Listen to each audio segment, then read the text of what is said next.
El 29 de enero de 1942 se firmó el Protocolo de Río de Janeiro, también llamado Paz y Amistad, con cuya demarcación de límites se desmembró el Ecuador de 200.000 kilómetros cuadrados, un tratado infame que cubre vergüenza e ignominia impuesto por la fuerza de las armas, con el cual se violaron las normas del derecho internacional, en la fatídica reunión de consulta de cancilleres de América, efectuada en Ciudad de Janeiro. Argentina, Brasil y Estados Unidos ofrecen sus amistosos servicios. De inmediato el Ecuador los acepta, pero el Perú lo hace tardíamente y solapadamente porque el plan de invasión ya lo tenía preparado. El Perú por sí y ante sí declara terminada la mediación y moviliza sus tropas hacia la frontera con Ecuador. Todas las tropas que estaban en Tumbes desocuparon la ciudad, marcharon hacia adelante con dirección al río Zarumilla sobre las líneas avanzadas de la frontera. El mismo día ataca Perú con sus enormes fuerzas de guerra a Zarumilla cazadores. Nuestras tropas inferiores en número e incomparables en material bélico resistieron heroicamente la embestida del enemigo. 1.000 soldados ecuatorianos se batían derrotadamente contra 10.000 soldados peruanos, pues la bravura de esos valores encendió la chispa de rebeldía y coraje en nuestros corazones. Hasta hoy está latente ese vejamen del cual fuimos objeto injustamente por parte de los peruanos. De esta manera, el manejo de las áreas fronterizas amazónicas, de excepcional valor natural, es una de tantas alternativas de cooperación, búsqueda de la paz, optimización en el uso de los recursos y reconocimiento de la presencia de pueblos indígenas de origen común que viven en estas áreas, para quienes las fronteras entre estados son creaciones extrañas, ajenas a su cultura. José Luis Bustamante Rivero nació en Arequipa el 15 de enero de 1894. Antes de llegar a ser presidente del Perú, ocupó cargos como abogado, político y escritor peruano. Tuvo entre sus obras Una visión del Perú. Fue presidente constitucional de la República de Perú de 1945 a 1948 y presidente de la Corte Internacional de Justicia de 1967 a 1969. Incluso llegó a ser embajador de Bolivia de 1942 a 1945. Fue un hombre de formación jurídica y reconocida probidad. Llegó al poder representando una alianza de partidos, el Frente Democrático Nacional, FDN, apoyado al principio por el Partido Aprista. Su gobierno fue de amplias libertades públicas, pero sufrió la oposición del Partido Aprista por alta presión militar y conservadora. Uno de los hechos más notables de su gestión fue extender las 200 millas marinas en 1947.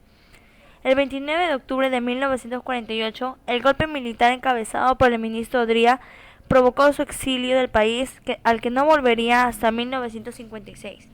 En las elecciones de 1945 se enfrentaban los candidatos presidenciales José Luis Bustamante Rivero por el Frente Democrático Nacional y Eloy Ureta por la Unión Revolucionaria. Ganando las elecciones José Luis Bustamante Rivero con 305.590 votos, ocupaba el 67%, y perdiendo Eloy Ureta con 150.725 votos, ocupaba el 63%.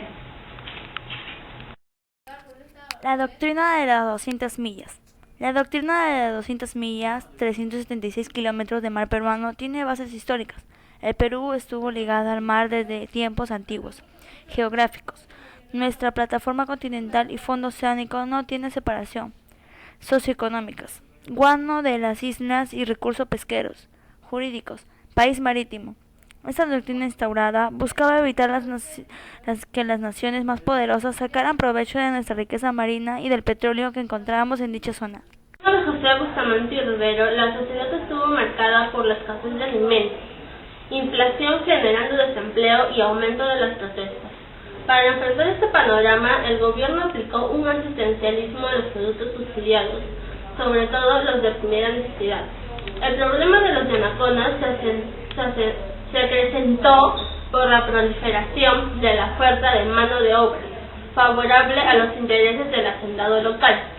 La presión campesina logró la aprobación de la ley de yanaconaje, quedando prohibida la expulsión de los yanaconas, con tratos escritos, la anulación del sistema servil en las haciendas. Otro aspecto en la presión sandina del migrante para Quijano se inicia el proceso llamado cholificación. Por ejemplo, en torno a los mercados y algunas plazas de la periferia del centro histórico como 2 de Mayo y la Ramón Castilla, en Lima apareció un floreciente actividad comercial que atendía las demandas de la población migrante: ropa, calzado, comida, etc. Eran vendidas bajo el fondo musical de discos de 45 revoluciones con los temas folclóricos de moda. Eran los inicios del comercio ambulatorio que décadas más tarde llegaría virtualmente a tomar por entero el centro de la capital. El cholo era el antiguo indígena que gracias a su educación, al esfuerzo personal, había ascendido socialmente y logrado integración, por lo menos parcial, a la sociedad humana. En esencia careció de fuerza política, generando su escenario inestable de su gobierno. El APRA logró tener gran influencia en la mayoría de las cámaras legislativas. Por otro lado, en el primer gabinete de Bustamante se encuentran representantes de los exportadores agrícolas, constituyendo de motivo de fricción con el APRA. Pero la fuerza aprista en el Parlamento muy pronto logró deshacerse de los exportadores. Posteriormente al gobierno no le quedó otro recurso que llamar a 3 apristas a formar parte de su gabinete, como en el caso de la carretera de Hacienda y Comercio.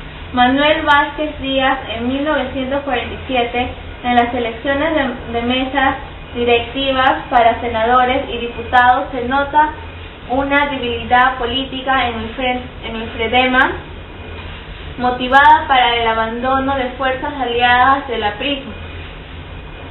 En diputados triunfaron los apristas, pero en senadores no se obtuvo la mayoría legal por ningún bando.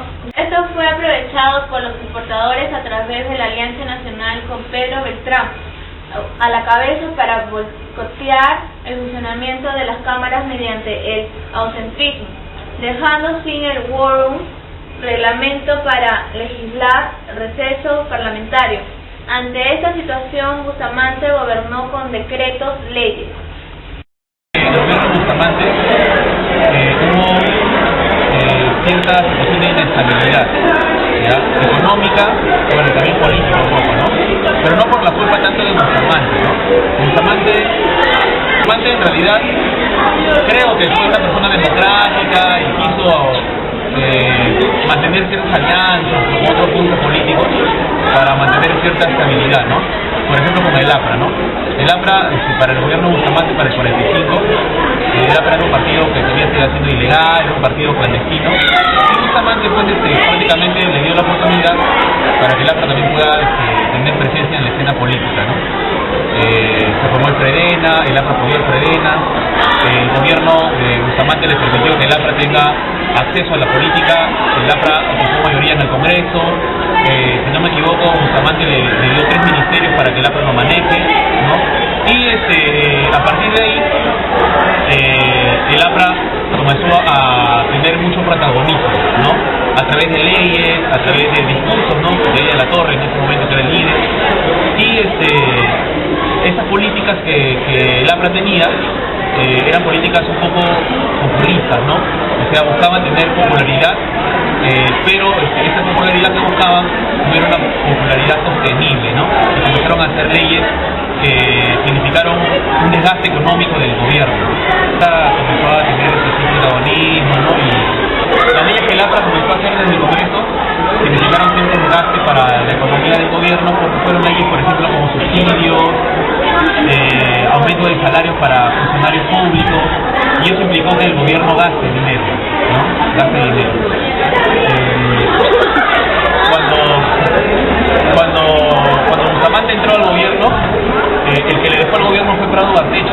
Y Prado durante su gobierno tuvo ciertas políticas proteccionistas que ayudó que el Estado tenga ingresos y tenga fondos, ¿verdad? En el contexto de la guerra mundial ayudó mucho, ¿no? Entonces, cuando Bustamante recibió ese gobierno, Bustamante tenía que mantener un poco la austeridad, mantener un poco pues, el ahorro, ¿no? ya que a futuro la recesión podría significar pues un problema, ¿no?, para el gobierno mismo. Pero el APRA comenzó desde el Congreso, como te digo, a hacer ciertas leyes que significaron desgaste económico del gobierno. Vino la crítica de la prensa, de los opositores, criticando un poco la alianza que el APRA tenía con el gobierno, y criticando justamente eso, ¿no?, cómo Bustamante podía seguir teniendo una alianza con el APRA, y esa alianza estaba que le hacía daño al gobierno, ¿no? Bueno, llegó un punto donde ya las cosas no se pudieron controlar. Bustamante trató de separar esa alianza, ¿no?, eliminar esa alianza. Hubo una situación de incertidumbre en el Congreso cuando se quiso renovar el Congreso.